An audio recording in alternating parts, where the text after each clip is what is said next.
도널드 트럼프 전 미국 대통령이 일주일 내로 반도체와 의약품에 대한 관세 인상을 발표할 예정이라고 밝혔습니다.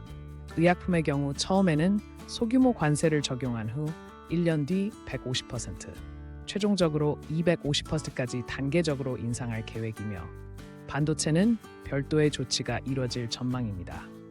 이는 미국 내 생산 촉진을 위한 보호무역 정책의 연장선으로 해석됩니다. 트럼프 전 대통령이 차기 미 연방준비제도 연준 의장 후보군을 4명으로 압축한 것으로 알려졌습니다. 경제 전문가인 케빈 해식과 케빈 워시가 유력 후보로 꼽히는 가운데 재무장관 직책을 선호하는 제레미 베선트는 제외됐습니다. 베선트는 현직 재무장관으로 남기를 원하는 것으로 전해졌으며 연준 이사 쿠글러의 경우 이번 주 내 최종 결정이 내려질 예정입니다. 한국산 쌀이 일본에서 대박을 기록하며 올 상반기 역대 최대 수출 실적을 달성했습니다. 일본 내 쌀값 폭등으로 한국산 쌀이 저렴한 대안으로 주목받은 것이 주요 원인입니다. 또한 국내 쌀 소비 감소로 인해 수출 여력이 커진 것도 영향을 미쳤습니다. 이는 한국 농업의 해외 시장 개척 가능성을 보여주는 긍정적인 사례로 평가됩니다. 미국, 중국, 러시아의 중거리 미사일 확산 경쟁이 본격화하며 아시아 태평양 지역이 화약고로 변할 가능성이 제기되고 있습니다. 미국은 극초음속 미사일 다크이글을 호주에 배치했으며 러시아도 벨라루스에 오레시니크 미사일 배치를 예고했습니다. 중국의 군사력 증강이 이 같은 군비 경쟁을 부추기고 있는 상황입니다.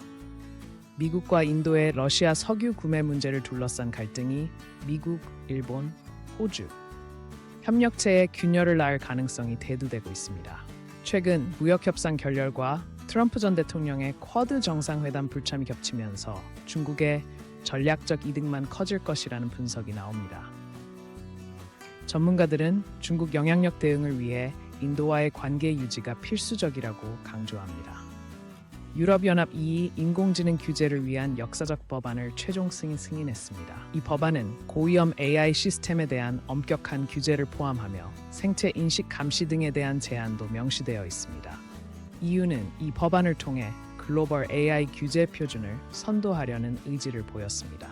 법안은 2026년부터 단계적으로 시행될 예정입니다. 사우디아라비아가 2034년 FIFA 월드컵 유치를 위해 전력 투자를 확대하고 있습니다. 최근 초대형 스포츠 시설 건설 프로젝트를 발표했으며 유럽 리그 선수 영입에 적극적으로 나서고 있습니다. 이는 스포츠를 통한 국가 이미지 개선과 경제 다각화 전략의 일환으로 분석됩니다. 그러나 인권 문제로 인한 국제사회의 비판 여론도 동시에 존재합니다. 테슬라가 완전 자율주행 자동차의 본격적인 양산에 돌입했습니다.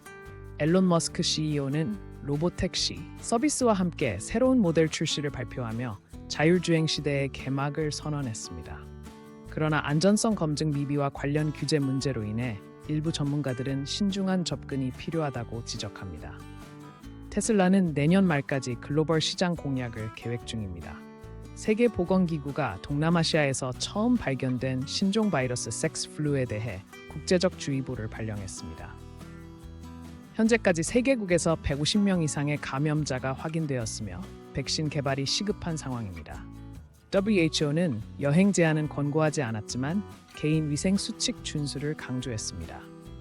각국은 방역 체계 강화에 나섰습니다. 아마존 창업자 제프 베조스가 이끄는 블루 오리진이 인공중력 우주정거장 건설 프로젝트를 시작했습니다. 이 정거장은 지구 저궤도에 건설될 예정이며 상업용 우주 관광과 연구 목적으로 활용될 계획입니다. 프로젝트 완료는 2030년대로 예상되며 이를 통해 민간 우주 개발 경쟁이 한층 가속화될 전망입니다. 일각에선 기술적 난제에 대한 우려도 제기되고 있습니다.